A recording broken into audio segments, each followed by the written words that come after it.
The SMU football program is connected to one of the most impactful stories in WFAA's history, a story that shook the foundation of college athletics and forever changed the landscape of NCAA football. On November 12, 1986, WFAA Sports Director Dale Hansen worked with Channel 8 to air a series of reports exposing illegal payments to SMU football players, ultimately leading to what is now infamously known as the death penalty for the program. In this special presentation, we're going to revisit the reporting that uncovered corruption at the highest levels of the SMU athletic program. We'll see how it unfolded, beginning with allegations of payments made to a player and the involvement of key SMU officials.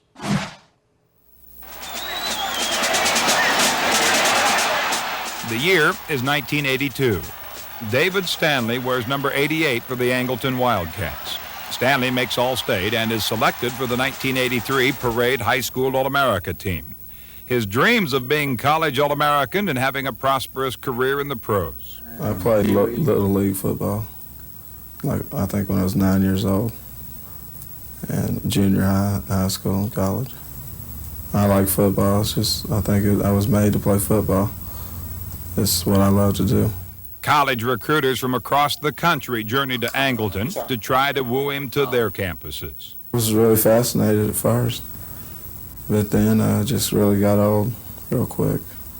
What happens? Tell me some of the things that happen. 200 or 300 people calling every other day, and people coming by wanting to come out and visit you, take you out of class in high school, and talk to you for hours, and just really gets hectic. It's also quite an experience for parents. Well, it started out to be real fun, you know, the letters and the calls and the coaches coming to the house. And before it was over with Neil Caldwell, with everything that happened with the Texas incident, it got real bad before it was over. We hated it before it was over. After David Stanley had signed to go to SMU, there were newspaper reports about a trip that Stanley made to Lake Tahoe with this man, Angleton used car dealer Ken Corley. The allegations have been made that Mr. Corley recruited David Stanley for SMU, and that there is a connection between Mr. Corley's activities and that school. Is it a suspicion that SMU alumni paid for this trip to Lake Tahoe? Yes. Corley and Stanley have denied any SMU connection with that trip. Stanley points the finger at Angleton District Judge Neil Caldwell. He wanted me to go to UT, and I was planning on going to SMU, and he wanted to try to start rumors about me going to Tahoe. That's who started the Tahoe rumors. Neil Caldwell did. And I didn't go to Texas, and he got real mad. Corley denied any SMU connection with the trip, but Judge Caldwell says Ken Corley threatened him with a lawsuit. So Caldwell took Corley to court in Houston to depose him and get his phone records. The Dallas Times-Herald reported those phone records revealed long-distance calls made to SMU athletic booster George Owen, a Dallas businessman. Owen said Stanley called him from Corley's phone. I read in the newspaper that the athletic director at SMU is having his own investigation, and they're going to get to the bottom of it. And I know that they wouldn't do anything to inhibit me from illuminating this subject, would they? Since this station airs in the area, and presumably people within the athletic department might be watching, I invite you to send your investigators down. Boy, do I have something to tell them. Judge Caldwell dropped the litigation. But David Stanley says Texas recruiting coordinator Ken Dabbs was still upset he had not gone to UT. Stanley said he was listening in on the telephone when Dabbs called his father. I just heard him threaten my father, saying he wanted to fight him. And like she said, only one would walk away. After I heard that, then I hate Texas. I didn't like Coach Eggers to begin with. And I liked him at first, and then after all this stuff I went through, I started to hate him. And at the end, I really hated him. Ken Dabbs refused an on-camera interview, saying he is just trying to stay alive in the current climate at UT. But Dabbs says allegations that he threatened Stanley's father are far-fetched. It never happened. David Stanley says he has an idea why grown men get so intense about something like this. I think it's money, the money involved. There's so much money involved in college athletics. And Stanley says he knows firsthand about the money. He says former SMU assistant coach Bootsy Larson paid him $25,000 to sign a national letter of intent with SMU. He says Larson then paid him and his mother a total of $750 cash every month he was in school at SMU from September '83 until Larson left in August of '85. Larson dismissed Stanley's charges as the allegations of a kid and would not comment further. Stanley says after Larson left, Henry Lee Parker, administrative assistant to SMU athletic director Bob Hitch, made the monthly payments to him and his mother until Stanley dropped out of school in December '85, a charge Parker denies. I received $25,000 to attend SMU, and Bootsy Larson paid me. And when he got fired, Henry Lee Parker picked up the payments. Okay. Now, when did you know that you would be paid $25,000 to play at SMU, and who told you that? Well, they set it up through Bootsy. And So Bootsy told you during the recruiting process, Right. if you come here, well, right at the last day, like he told me. I was going there anyway, but they paid me, so I took the money. okay, who else offered you money to go and play football? Texas Tech offered me money. Okay, how much did Texas Tech They offer you? offered me like $50,000. Channel 8 contacted Texas Tech athletic director T. Jones about Stanley's comment. Jones says the charges were unbelievable and had no validity.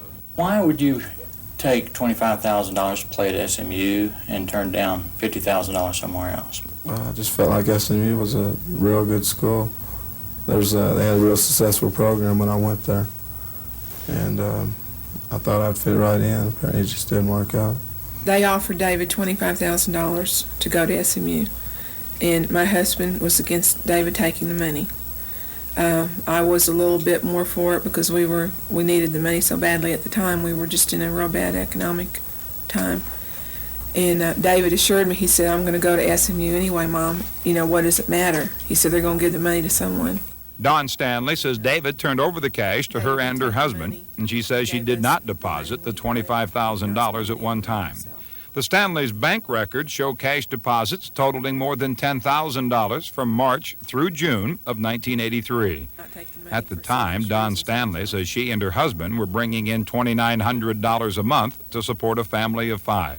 I received $750 a month. $750 a Yeah, month? for the 9 months that I was in school, for the 4 years that I attended there. Okay. When would you get the money? The first of the month. Okay. Who would give it to you? Bootsy did until he got fired. Then Henry Lee Parker, the recruiting coordinator there now. Okay.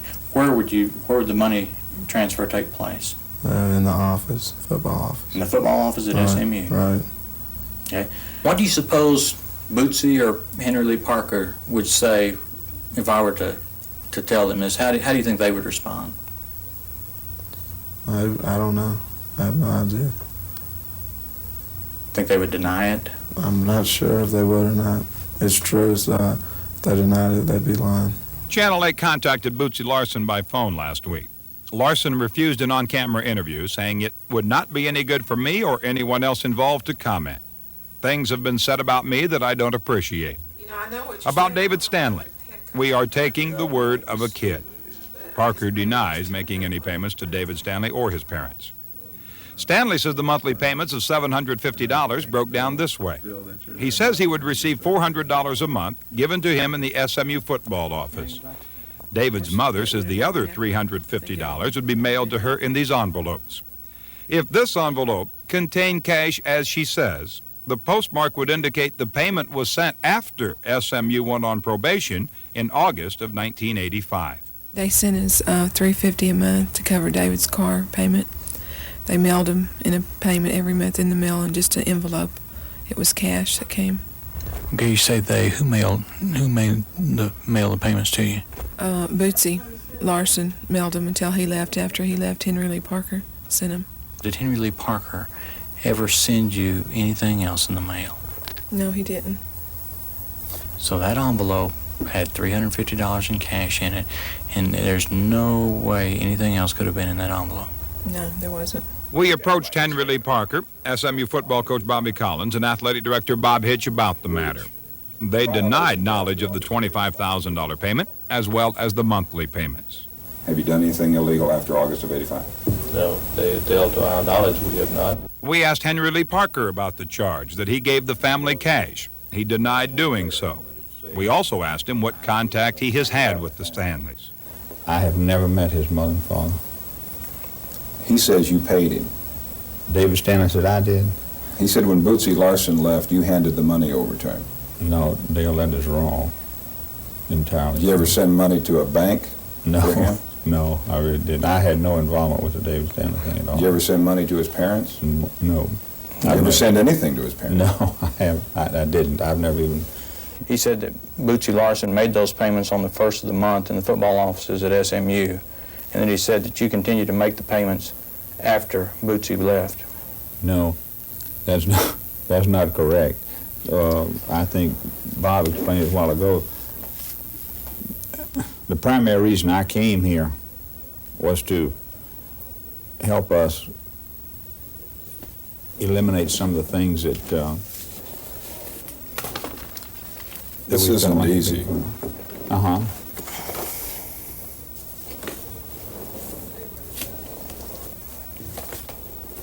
Is that your letter? The one in your left hand, really specifically. The one in the left hand specifically with your initials on the SMU That stationery? is mine, yes. Did you write it?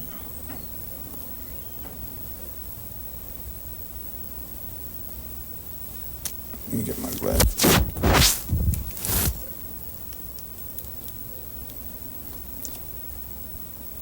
No, this is printed on there, and I do not. You see that? Mm-hmm. It's printed there.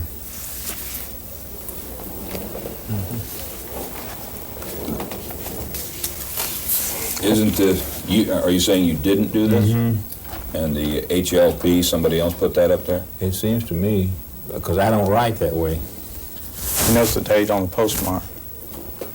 October of '85. That would have been last year. Right.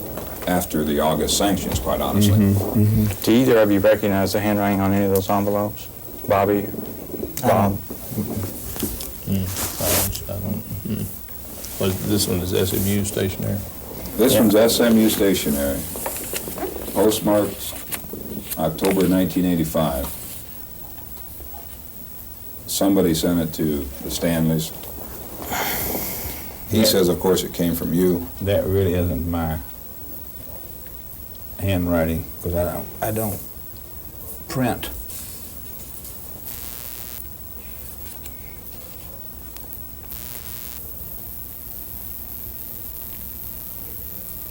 Who do you suppose could have prepared that? I really do not know. We took a sample of Parker's known handwriting and the envelope to a handwriting expert for analysis. I take the question document, the one that's under inquiry, and that we're trying to establish an author. And starting at the beginning, as we have here at the M, then I look through what has been given to me as a known writing to see if I can find the same letter structure exactly. Lillian Hutchison has spent the last 11 years analyzing handwriting. She's been qualified as an expert witness, giving testimony in 17 state and federal courts in Texas. Mrs. Hutchison also works closely with the Houston police in cases involving handwriting analysis. What I would take to court would be this document plain, enlarged, and make the same markings then in the courtroom as I go along so the jury or the judge can keep up with me. Mrs. Hutchison uses a system of color coding, finding letters that match. In the documents obtained by Channel 8, Mrs. Hutchison finds many similarities. Same here with the A and S. He connects them without lifting the pen. The AN structure we find quite a few times. I marked until I was sure that this writer was capable of what I found here. Mrs. Hutchison also notices the N's, made both on the envelope addressed to Mrs. Stanley and a note written by Henry Lee Parker, are the same. This M, we recognize it as an M, but it's also made in very individual way, such as the initial stroke, where it starts, the fact that the middle leg is shorter, and that the last leg drops a little and turns to the right. These are all little individual characteristics that the writer makes that he's not aware that he makes. The more Mrs. Hutchison sees of Parker's printing, the more she becomes convinced the printing on the envelope and the note is Henry Lee Parker's. How sure are you that what's on the envelope matches up what's on the note? I have to be as positive as I possibly can be without seeing the person write the question writing. If I'm going to go into court and say, tie two writings in, I'm absolutely positive in my own mind. There's no question. Would you go to court with this? I would.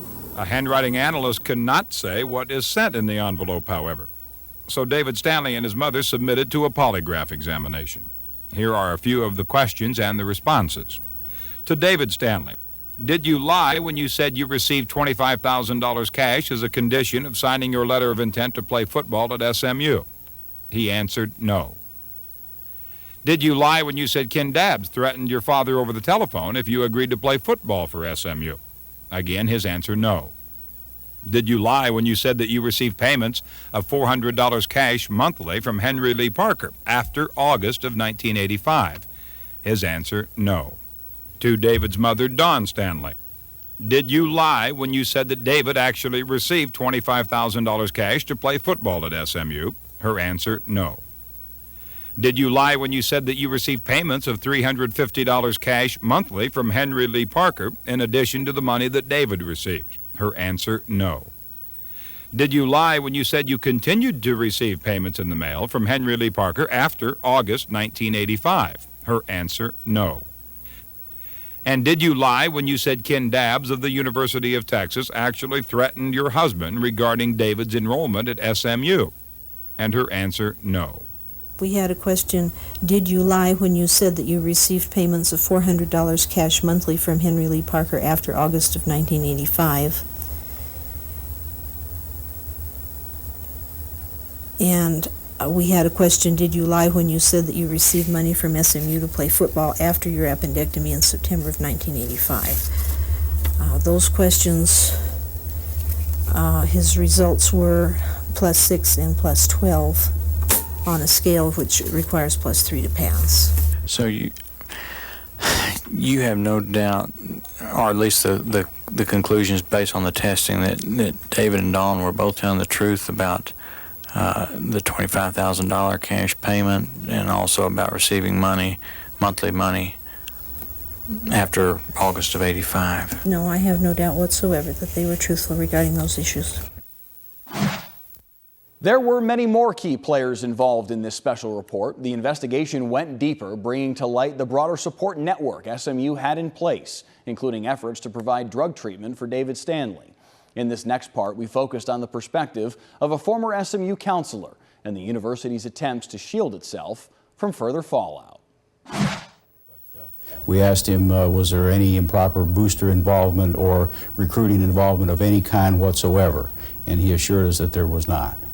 And very pointedly and very specifically asked David and each of the members of his family separately if there had been any improper recruiting whatsoever, any offers of cash, cars, or any other illegal benefits by SMU, and each of them separately confirmed that there was absolutely nothing like that involved with SMU.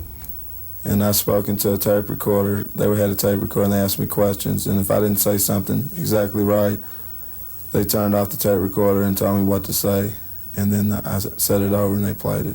Give me an example of something. Just if I said something that I got illegally, I didn't know back then what I know now, and I might have slipped up and said something. And they turned the tape off and said, you can't say that, and they made me go back over and say something that was right.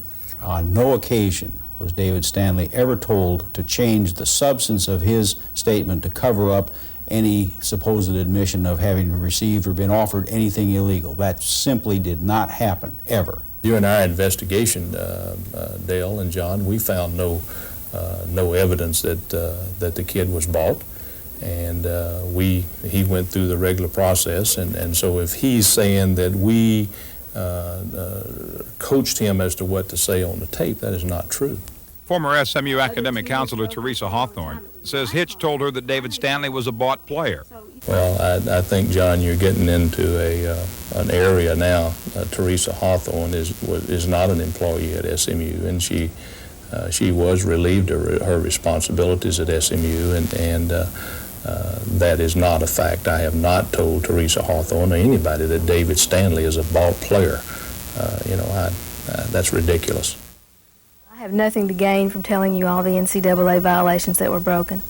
And I'll tell you another thing. If the NCAA were that concerned, they should have questioned me to begin with. I was never questioned by the NCAA. I wondered many times why they never came to me, because I'll say this. I have the strongest rapport with the athletes. But another reason I'm not answering those questions is because I still feel a certain allegiance to the athletes. It's not their fault that they could get in trouble. When did you first get involved with controlled substances? First time was in high school, like my senior year, I guess. I just had fooled around a little bit with pot, amphetamine, stuff like that. And in college, my freshman year, I guess, when I got involved with cocaine. Stanley says he beat the drug habit in April of 1985. And since that time, have you done drugs? I've used them occasionally, but I'm not on them right now. I haven't done them in 3 or 4 months. Stanley says football players at Texas offered drugs when he made his recruiting visit to UT Austin in 1983. He says his cocaine habit got out of hand while at SMU. He says he used the monthly payments SMU made to him to purchase illegal drugs while he was at SMU. But Stanley says the university sent him to a drug counselor and also had him hospitalized at Harris Hospital for drug treatment. Okay, who paid for your drug treatment? Bob Hitch, athletic department. How much did it cost? It's like $7,000 or $8,000. At the time we did that, that was a violation of the NCAA rules. That was not permissible, and I did it. I told Bobby I was doing it, and I told our faculty representative, and I told our president that I was doing it because we were trying to help David Stanley work out of his problems. And I think this is the reason now that it concerns me that he's trying very badly to hurt our program. David came to me with his drug problem. I personally did not counsel David regarding drugs. I went through the athletic department with Dr. Gurney, who was my immediate supervisor, Cash Birdwell, who is now the trainer, and Coach Collins. The 3 of those men knew that I was helping David. I went with David every Monday night for 7 months to see a drug counselor at David's request. I decided this is getting really heavy. I could get in trouble. I'm not even supposed to be, as far as Bob Hitch was concerned, working with the athletes. I personally took it up on myself. I made an appointment with Bob Hitch and I went to see him. And the primary reason I went to see him was I wanted to get permission from him to start a drug education program. First thing I did was I told him my involvement with David. And I told him who all had given me permission to do that, but at this point I felt like that he should be aware of that. And then, before I even confronted him with the education program, his comment to me was, "Well, Teresa, do you think I should stand up and applaud you for being so concerned?"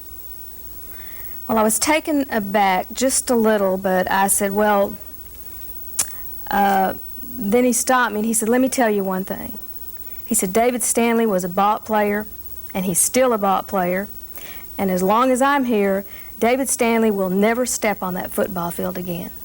He let me know in no other terms that the drug problem wasn't nearly as bad as I thought it was, and that there were only 14 athletes who had drug problems. Again, Bob Hitch denies to us that Stanley was a bought player. By the fall of 1985, David Stanley had become so disillusioned that he believed Hitch and Collins wanted to kick him off the football team. I feel responsibility in the fact that I did get hooked on drugs, but I also know that I got off of them. And I tried my best to make the team, and I went back with a positive attitude. SMU football coach Bobby Collins denies there was any conspiracy to force Stanley to quit the team. Did you run him off? No. Did you want him out of here? I don't think that's fair for us to discuss, Dale, whether or not we wanted him out of here or not. I think we were very fair to David Stanley. I think that we did some things to really help him in his situation. And I felt as an athletic director and as administrator that we were extremely fair to the young guy. We went over and above and beyond boundaries to help David Stanley make it at SMU. And if David is making accusations about our program, I'm terribly disappointed. It's important to remember an NCAA investigation was actively going on at the time these segments were airing on WFAA. In the final segment of this special report, we get more perspective from Stanley's mother and get a better idea of how connected WFAA's reporting was to that NCAA investigation. If I weren't sitting here, but Bob Hitch were sitting here instead, what would you say to me about what all that's happened to you and what you feel? All I could say is I hope he gets what he deserves. You know, I've lost a lot of time in my life because of what the coaches have done to me, and specifically Bob Hitch. And I just hope they all get what they deserve. Which is? Well, I hope they. If the NCAA is right, then they'll lose the program. And if they lose that, maybe it's equal to what I've lost in my life. It sounds like to me that you're a bitter young man and that you're, you know, vindictive, that you're doing this to get back. What would be your comment on that? I'm not necessarily doing it to get back at Hitch and them. It's, I just don't feel like I should suffer for what they did to me. I don't feel like I should have to pay for what the mistakes that they made in the coaching and the athletic department. I know I did wrong, and you know I regret what I did, but I don't feel like I should have to lose my self-esteem over it. Okay, now you talked with an NCAA investigator this month or in October? Yes, sir, a couple weeks ago. Can you tell me, what was the investigator's name? What did you tell him? His name was Butch Worley, and we told him everything that we told you about the payments and everything that had gone on while David was there. And he asked you about the payments that continue to be made after the sanctions? Yes, he was really upset that payments were still being made after the sanction was made. Did he give you any indication what action the NCAA was going to take on the matter? No, he didn't. He just said that they would inspect everything and get back with us. Now, you heard from him again yesterday. What can you tell me about that conversation?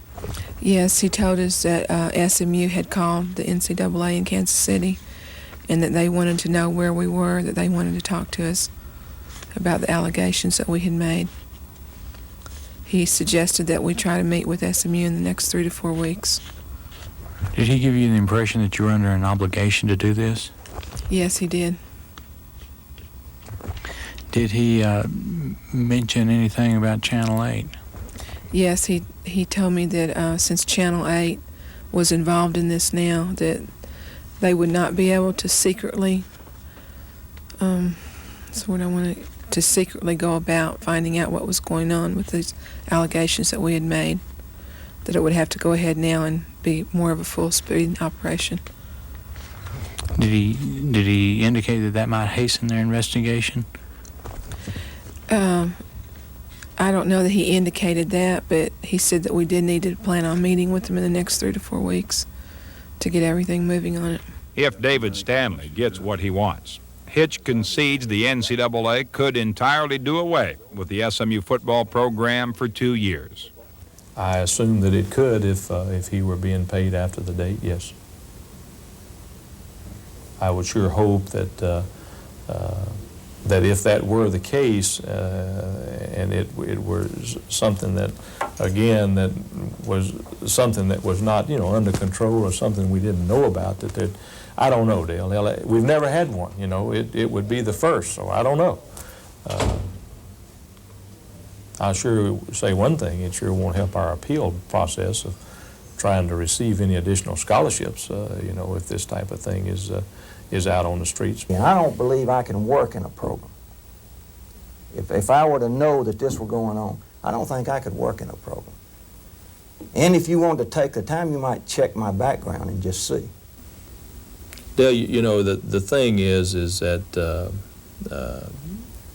the investigation at SMU showed that there were some things going on illegally, paying and so forth. And the thing I think that has bothered everybody is that at TCU, all of those guys were not there, yet at SMU, they're still there. I guess the thing that bothers me is that people, and possibly you and John, would think that we had knowledge of those kids being paid and did not take appropriate action. That bothers me. Had we have had knowledge, and kids have walked up to me and said, Mr. Hitch, I was paid, for you to think that I would cover it up, you know, that bothers me. And I'm telling you that we would have taken the same action that TCU took or any other school would take if it were information that were laid out there. Now, the question is, how hard do you look for that information? How hard do you really look for that? We went through the normal procedures. We went through 2.5 years of the most extensive investigation you can get by Channel 8, by the Times Herald and Danny Robbins and the Morning News and Channel 4 and Channel 5 and the NCAA. And we ended up with a severe penalty, which we accepted. But we accepted it reluctantly because everybody was focusing everything directly at us. Now to come back after we've taken our penalty, after we've gone on trying to get our program straightened up, to come back something that could destroy SMU athletics, boy, that is scary. And you're talking about my coach, and you're talking about coaches' families, and you're talking about everybody. That's going on at every place in the country, Dale. Then that's not fair. Based on envelopes and so forth from some kid that left here mad because we wouldn't do something for him. That's I just wonder about the fairness of it. And I know that you will do your part and decide how you're going to best handle this, and we'll make our decisions accordingly after it's all over. And but at least we've said what we wanted to say. This reporting wasn't just a local story. It became a national scandal, forcing the NCAA to take unprecedented action. In 1987, SMU football received the harshest punishment in NCAA history, the death penalty. The program was suspended for the 1987 season. This investigation demonstrated the power of local journalism to hold even the most influential institutions accountable. It's a legacy of truth and accountability that continues to drive WFAA to this day.